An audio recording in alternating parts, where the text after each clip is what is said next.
ค่ะสวัสดีค่ะพี่น้องวันนี้มาใส่บาตรใส่บาตรตอนเช้า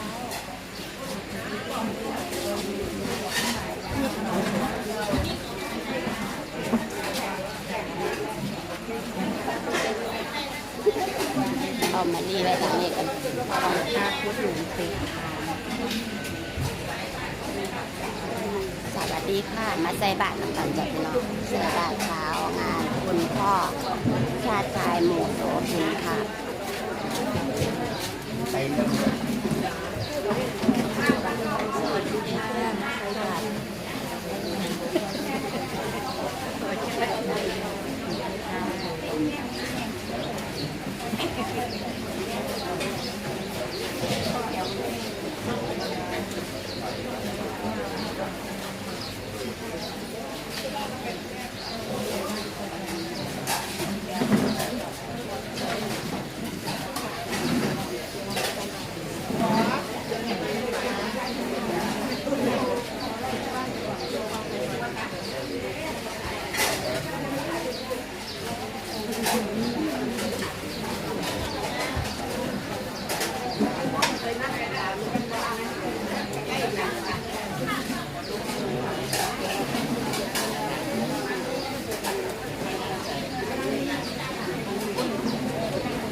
มาที่ร้านกับ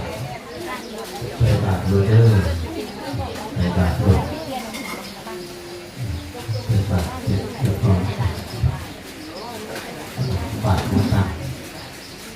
ที่หน้าจอรังพระพรหมหลังจากนั้นก็เกี่ยว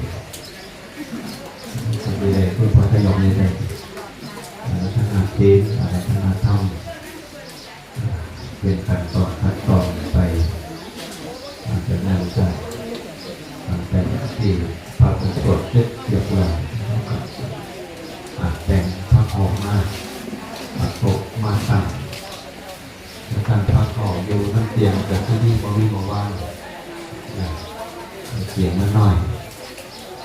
เสียงมันน้อยจากที่พระสงฆ์ตรวจเรียบร้อยกัน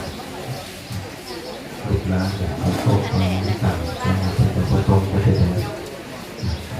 ออกมาหน้ามาเรียบร้อยเพื่อที่ได้กล่าวคำถวายท่านที่เกิดทุกคนนี้เป็นที่ขอจากใจของห้องที่สองของมันนี่ญาติพี่น้องที่มาหอยมาถึงที่หลังกันที่ใจบาตรเรียบร้อยที่ได้มานำที่เดิมทุกอย่างก็ใจบาตรที่ได้บาตรบาตรตั้งจองก็จะผสมเพิ่มต่อกัน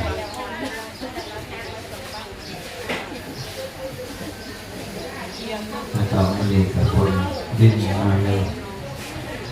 จนมีกับพลังวันของวันหน้ากายนี่สิคนดีก็ดีอยู่บางคนวันเขาก็ได้หนาวมาดูหนาวมากับวันเขาก็ได้ก็คือเขาเหตุงานอยู่เหตุงานอยู่แถวเพชรบูรณ์เลยเพชรบูรณ์เพิ่นเอาเหตุคือเขาทางเพชรบูรณ์บ้านทางพุ่นเพิ่นติวานตกเพิ่นเดินมาวานตกเลยไถไปไถเสร็จเรียบร้อยเป็นหน้าออกหน้าก่ออะไรที่เราจะเป็นหน้าออกให้เบิดกับเพิ่นแบบเอาขาดมาขาด